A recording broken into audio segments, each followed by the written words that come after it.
नमस्कार दोस्तों, आज हम बात करेंगे dark reality of study abroad system. एक ऐसा प्लेटफॉर्म जिसके ऊपर बच्चों को, स्टूडेंट्स को ये दिखाया जाता है या ऐसा बहलाया फुसलाया जाता है कि एक ऐसा प्लेटफॉर्म है, एक बार आप स्टडी अब्रॉड के लिए चले गए तो ज़िंदगी बस आगे जन्नत ही जन्नत है। तो क्या है रियलिटी इस स्टडी अब्रॉड प्रोग्राम की, जानते हैं इस वीडियो में, आगे देखिए। तो दोस्तों सबसे पहले बात करते हैं फैक्ट्स एंड फिगर्स की। अगर मैं फैक्ट और फिगर की बात करूं तो 2019 में around 8.5 lakh Indian student abroad गया था। उसके बाद 2023 की बात करूं तो ये फिगर बढ़ के 12 लाख हो चुका है, जो एक्सपेक्टेड है कि 2025 तक 20 लाख हो जाएगा।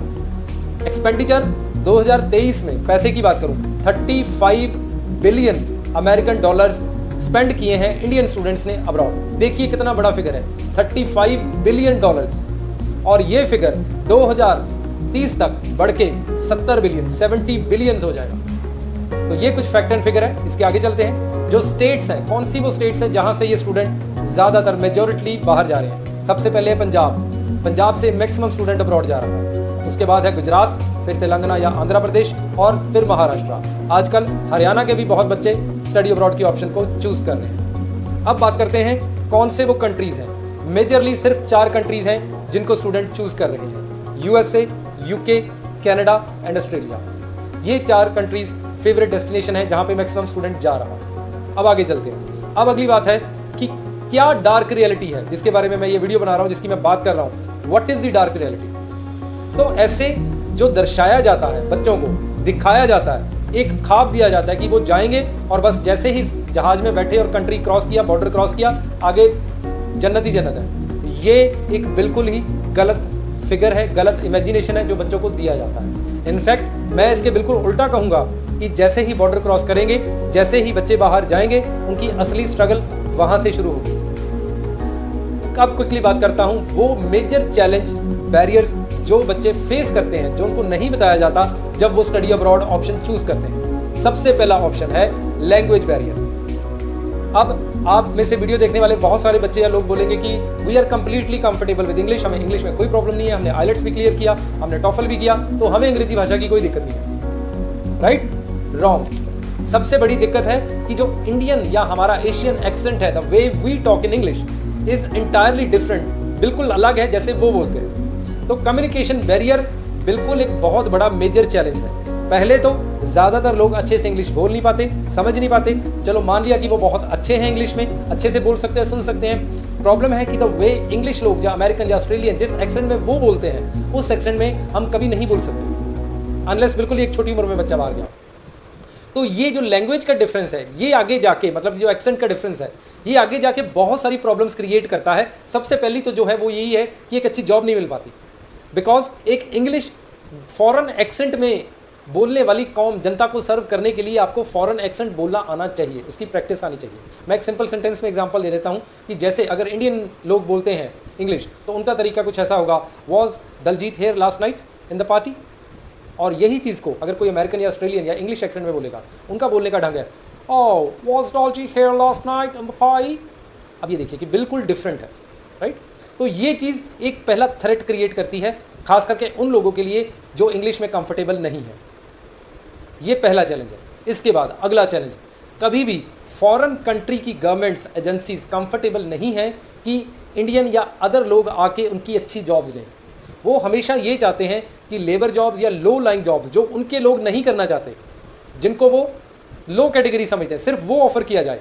मतलब इसको आप रेसिज्म कह लीजिए, डिफरेंस कह लीजिए, मतलब अच्छी जॉब्स ऑफर होना इंडियन लोगों के लिए या एशियन लोगों के लिए बहुत डिफिकल्ट है, अनलेस आप बहुत ही हाईली स्किल्ड हैं। ये दूसरा मेजर चैलेंज है जो बच्चे वहाँ जाते हैं और फेस करते हैं। तीसरा, महंगाई और जो इन्फ्लेशन है वो इतनी बढ़ती जा रही है फॉरेन कंट्रीज़ में भी कि एक जो वो लोग हैं जो born and brought up in countries में, उनका भी सर्वाइवल मुश्किल है। और एक जो इमिग्रेंट हो गया, जो माइग्रेंट हो गया, जो एक मुल्क से उठ के दूसरे मुल्क में पहुँच गया, उसका सर्वाइवल नेक्स्ट टू इम्पॉसिबल है। उसके अलावा और बहुत सारे छोटे छोटे चैलेंजेस है कि जैसे बच्चे स्टडी वीज़ा पे जाते हैं तो उनका जो वर्क आवर्स है वो बड़ा लिमिटेड होता है, उनको जॉब रेफरेंस के बगैर मिलना बड़ा मुश्किल है, खर्चे बहुत ज़्यादा हैं।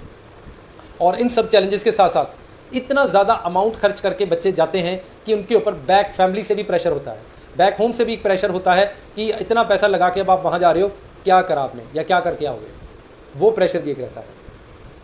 तो ये तो मैंने बात करी उन चैलेंजेस की जो स्टडी अब्रॉड सिस्टम आपके ऊपर पोज करता है, थ्रेट पोज करता है।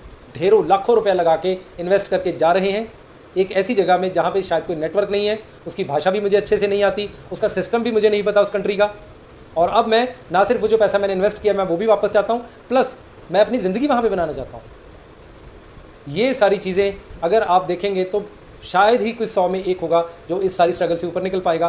बाकी 99 लोग, 100 में से 99 लोग सिर्फ लेबर जॉब्स या जो रोज़मर्रा की बड़ी ही हम्बल जॉब्स हैं, सिंपल जॉब्स हैं, उनमें फंस के रह जाते हैं और उनकी सारी की सारी ज़िंदगी लेबर मजदूरी में ही निकल जाती है। हालांकि ये डार्क रियलिटी बहुत सारी फिल्मों जैसे डंकी की मैं बात करूं बड़े अच्छे से दिखाया गया है कि बैक होम जो फोटोज़ भेजते हैं उसमें वो BMWs और बड़ी बड़ी कोठियाँ गाड़ियाँ दिखाते हैं, और जो रियलिटी होती है वहाँ पे वो झाड़ू पोछा या लेबर या भीख मांगने का या बिल्कुल सिंपल काम कर रहे होते हैं।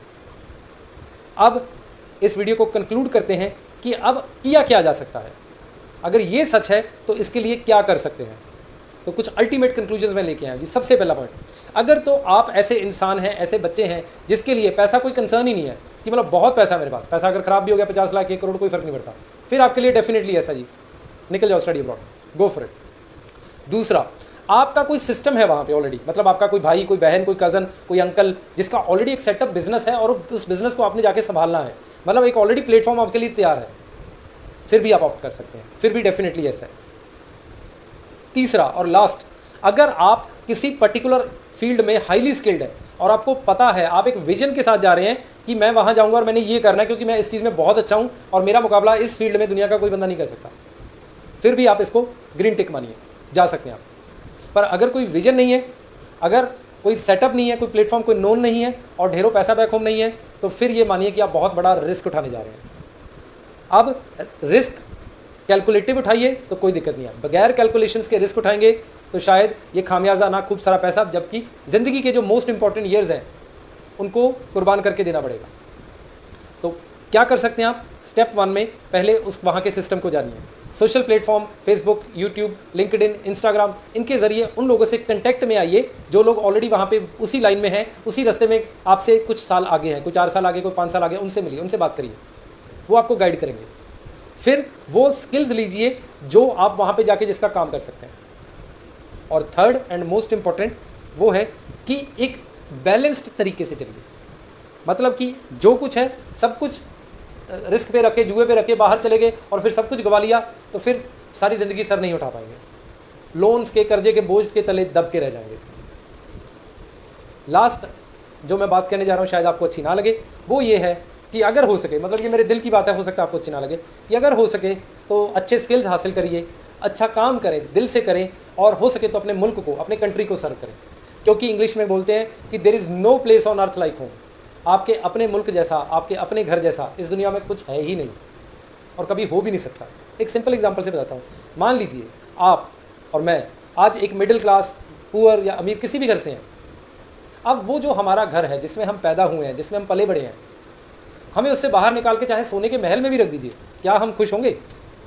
शायद कभी भी नहीं। जो खुशी आपको अपना घर देगा, आपका अपना समाज देगा, आपके अपने लोग देंगे, वो चाहे कैसे भी हैं, वो खुशी आपको बेगाना समाज, बेगाना मुल्क, बेगाने लोग कभी नहीं देंगे। तो अगर हो सके अच्छे स्किल हासिल करें, अच्छी क्वालिफिकेशन हासिल करें और अपने मुल्क को और अपने मुल्क के लोगों की सेवा में उसे डेडिकेट करें। इसके साथ मैं ये वीडियो एंड करता हूँ। आशा करता हूँ कि आपको ये स्टडी अब्रॉड की वीडियो अच्छी लगी होगी। अगर आपके कोई विचार या प्रतिक्रिया है इनको लेके, मेरे विचारों को लेके, तो प्लीज़ आप कमेंट बॉक्स में ज़रूर लिखिए, मुझे आपके जवाब लिखने में बहुत खुशी होगी। वीडियो देखने के लिए बहुत बहुत शुक्रिया। Thank you, thanks and bye.